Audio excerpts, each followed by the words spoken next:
Hi, this is Laura at LiveVisions.com, and I wanted to give you some information in honor of St. Patty's Day for March. I wanted to give you some information on how to know if you have money coming to you in your chart. Some people say, am I going to win the lottery? And, asking me all these crazy questions. There is an answer to this. Okay, first I want to say I was taught by a man. My first astrology class ever was with a gentleman by the name of Guy Sparrow. And this gentleman would always talk about octaves in a chart. And he would say to me, and I used to say, octaves, this guy's always talking about like the octaves, what the heck? And what it is, in every sign and every planet has a high octave where they're working on a higher plane, and then a low octave, where they're working on the undertones of that sign or planet. And this is so significant. And in one of our classes, we were studying the chart of a mass murderer and a politician, and how their charts were so similar. But one was using his chart as a real high octave, and the other one was acting out the chart in a very low octave. So what I'm about to tell you is these aspects that you have for wealth that I'm going to get into. I'm also going to tie in the secret. And you know how they say that, you put it out to the universe and it could come back to you?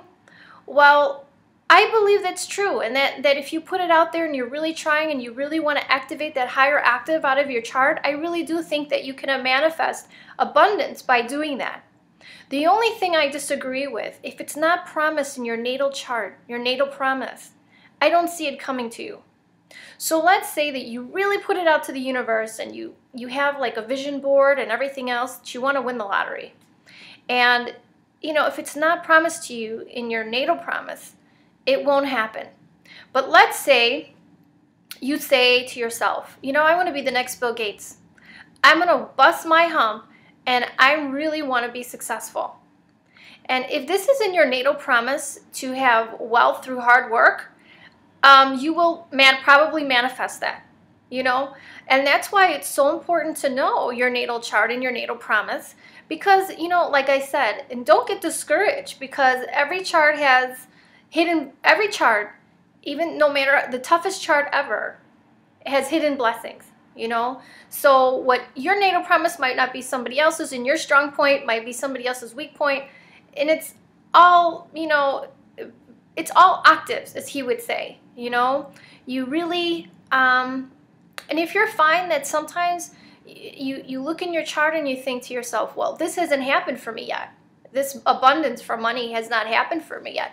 Well, I'm telling you, you probably need to get your chart done by an astrologer to look at your second house is significant, because that is your earned income house. And the planets in there, you want to see what planets are there, and the ruler of the planets, the sign it's in, and what house the ruler is in, to give you information.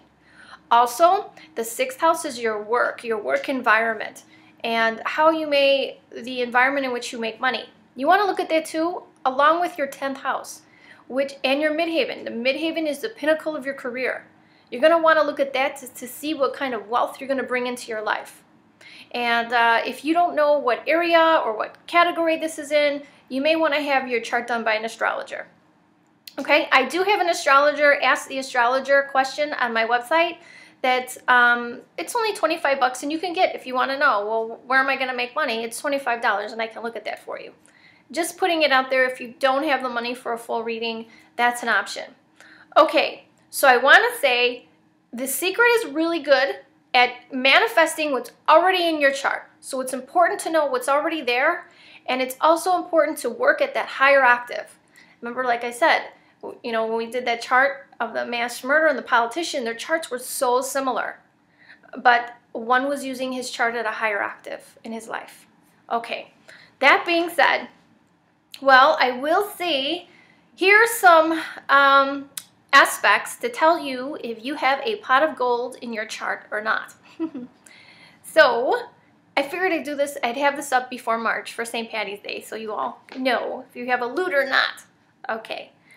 All right. Well, one thing I will say, if you have Capricorn or Cancer at 29 degrees, in your chart, you know, everybody has that, but if it's like, I will say, let's say your second house is starting out at 29 degrees Capricorn, or your 8th house, or 6th, money houses, shall we say, this could be a millionaire's aspect.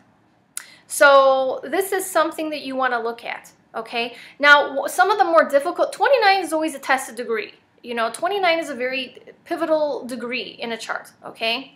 But Capricorn and Cancer are really good to have those degrees because it can indicate wealth for you. So if you have 29 degrees on your Capricorn or Cancer at your midheaven, that's wonderful. You could really bring in some money to yourself, okay? Now, and you could be a millionaire. Now, if you have 29 degrees Taurus or Scorpio, you may have gone through bankruptcy in your life, or you may go through bankruptcy in your life. This is a tested degree. And, you know, so especially Taurus, like security, you know, so 29 degrees Taurus, it's like maybe you want security, but maybe money goes through you, like open pockets, you know, just keep that in mind. All right. Also, I want to say you want to look at Jupiter and Venus in your chart, you know. It's always nice when you have Jupiter and Venus in your second house of earned income. Yay, you know, that's money, okay? But when Jupiter or Venus makes aspects to like Uranus, okay, this would be an indicator that you could suddenly have a windfall. That's the lottery aspect, okay? Suddenly, like a windfall of money can come to you.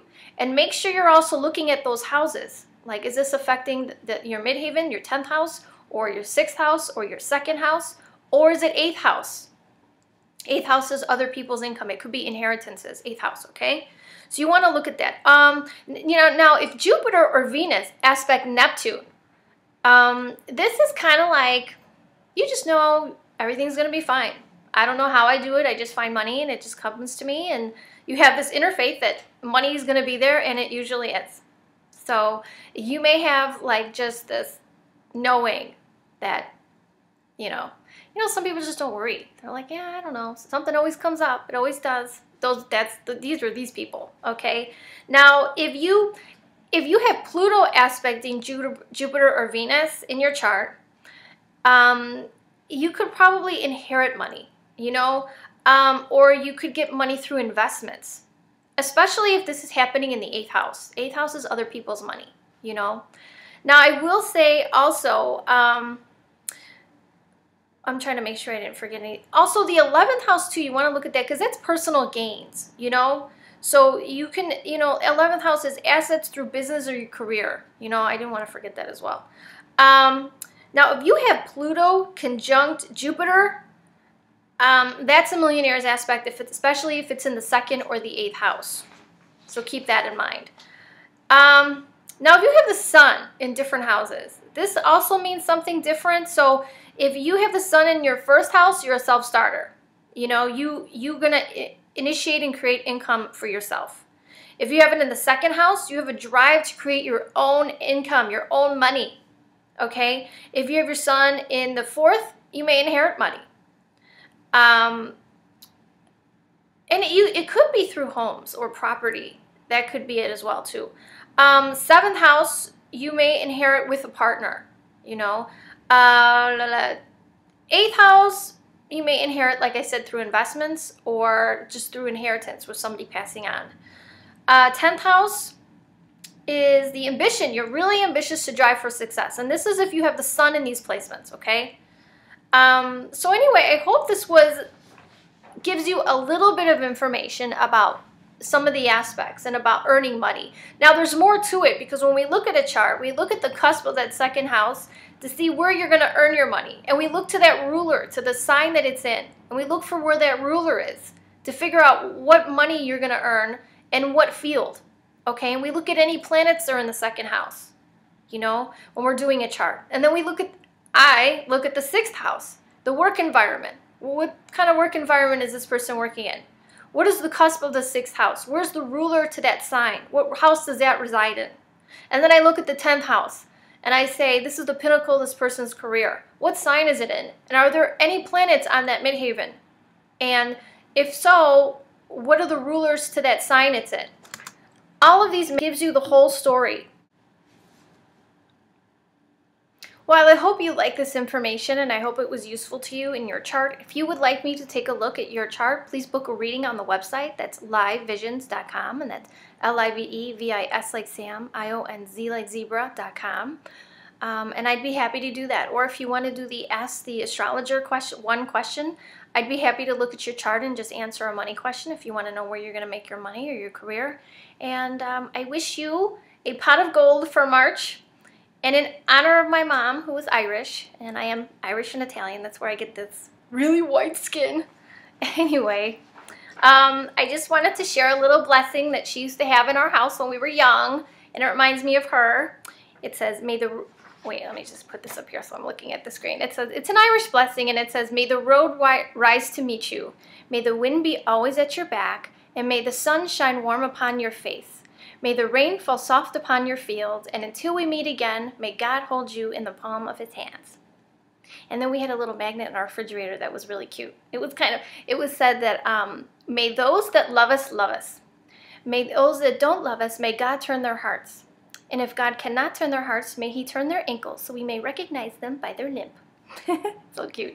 Anyway, I hope you guys like this, and I hope it was useful to you. And if you have any questions, put them below. But I will not do personal charts, you guys. Everybody sometimes just says, you know, can you do my chart? Can you know, here are all my aspects. You'll be surprised on YouTube. I get, here are all my aspects. Can you do my chart? No, either you're going to book an appointment or you do the Ask the Astrologer, but I just don't have time to answer and do everyone's chart, okay? But anyway, I hope this was useful to you, and I hope you have a beautiful St. Patty's Day and a lovely March. And I hope there's a pot of gold in your chart. Now let us know that. If you see some of these aspects, especially the millionaires one, and then let us know what you're doing. Okay? I'd be really interested to hear from you. Anyway, good day to you, and I hope you have a good one. Bye-bye.